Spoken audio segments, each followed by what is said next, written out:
हाय. मी तुमचा मित्र बोलतो आहे, डॉक्टर दत्तप्रसाद प्रभू. कसे आहात तुम्ही?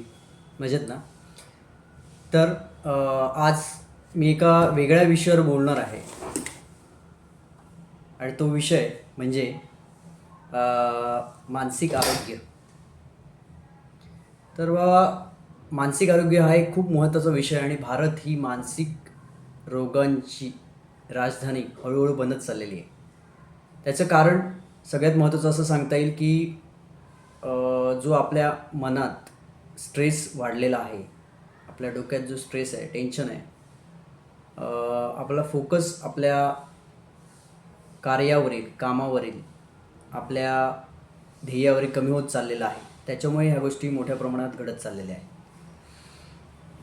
तर त्याच्यातली एक छोटीशी गोष्ट मी तुम्हाला सांगू इच्छितो आणि त्याच्या आधी मला असं सांगायचं आहे की आपण हे व्हिडिओ खूप प्रमाणात बघताय, आपल्याला हे व्हिडिओ आवडतात, तर आपण आमचे व्हिडिओ नक्की अजून अजून अजून बघा.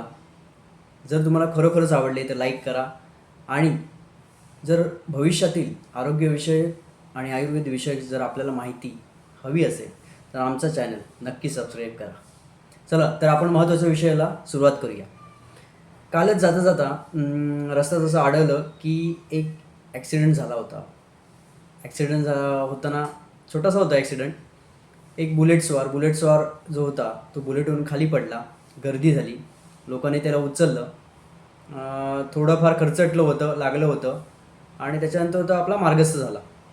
पण महत्त्वाचा विचार असा डोक्यात येतो की हे का घडलं? अशा प्रकारचे छोटे छोटे ॲक्सिडेंट आता मोठ्या प्रमाणात वाढत चाललेले आहेत. तर त्याचं कारण काय असावं? तर सगळ्यात महत्त्वाचं कारण म्हणजे त्याला जबाबदार असतो म्हणजे आपण स्वतः. तर आपण स्वतः कसं? तर सगळ्यात महत्त्वाची गोष्ट, ज्यावेळी आपण निघतो घरातून तेव्हा आपलं डोक्यात वेगवेगळ्या प्रकारचे विचार चालू असतात. नंबर एकची गोष्ट. दुसरी 2 नंबरची गोष्ट असं सांगता येईल की मन स्थिर नसणे आणि यामुळे आपण ड्रायव्हिंगवर एकाग्र होत नाही. बरेच वेळा आपल्या आजूबाजूला चालवणारे जे ड्रायव्हर असतात किंवा गाडी चालवतात ते विचित्र प्रकारे गाड्या चालवत असतात. त्यामुळे आपण चिडतो. चिडल्यामुळे आपलं कॉन्सन्ट्रेशन किंवा आपला फोकस अजून हलतो आणि त्याच्यामुळे आपल्याकडून नकळत चुका होतात आणि नकळत चुकांमध्ये कधीकधी आपण दुसऱ्या गाडीला डॅश करतो. कधीकधी दुसरी गाडी जेव्हा अंगावर येते इन द सेन्स मला असं म्हणायचं की ट्रक जेव्हा किंवा एस टीसारखी मोठी गाडी जर आली एकदम छोट्या रस्त्यावरून तर आपण प्रचंड घाबरून जातो आणि घाबरून आपल्या हातून चुका होतात. त्यामुळे आपण एकतर बाजूला पडतो किंवा ट्रकवर जाऊन आदळतो. तर अशा प्रकारच्या होणाऱ्या घटनांचं प्रमाण वाढत चाललेलं आहे. तर मला असं सांगायचं सगळ्यात मोठं की ह्याला उपाय काय? ते वाढतंच आहे प्रमाण वाढणारं. त्याला उपाय काय? उपाय सगळ्यात महत्त्वाचा म्हणजे ज्यावेळी आपण घरातून निघणार त्यावेळी आपलं मन शांत आणि स्थिर असलं पाहिजे. आणि शांत आणि स्थिर असण्यासाठी सगळ्यात महत्त्वाची गोष्ट म्हणजे मला आता गाडी चालवायची आहे. सगळ्यात महत्त्वाची गोष्ट म्हणजे सुरक्षितता आपली महत्त्वाची आहे. हेल्मेट घालून टू व्हीलरवाल्याने निघालं पाहिजे. फोर व्हीलरवाल्याने बेल्ट लावला पाहिजे. तर याच्यामुळे आपण सुरक्षित राहण्याचे चान्सेस वाढत जातात. सिग्नल प्रत्येक वेळी दाखवला पाहिजे. बरेच जण असं करतात की ड्रायव्हिंग करायचं आहे ना, जवळच जायचं, मग हेल्मेट कशाला घालायचं? हेल्मेटची काय गरज नाही आहे. हेल्मेट हा असा बॅरियर आहे जेणेकरून आपला जीवन आणि मृत्यू याच्यातली मधली सीमारेखा साबित होऊ शकतं. तर त्यामुळे हेल्मेट वापरा.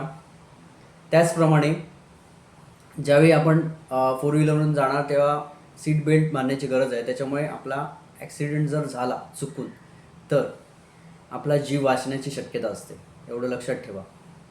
कारण जर सीट बेल्ट नसेल तर डायरेक्ट आपण काचेवर जाऊन आदळणार आणि काचेवर जाऊन जर आपण आदळलो तर डोक्याला दुखापत होण्याची शक्यता असते. आणि डोकं म्हणजे आपल्या शरीररूपी झाडाचं मूळ आहे.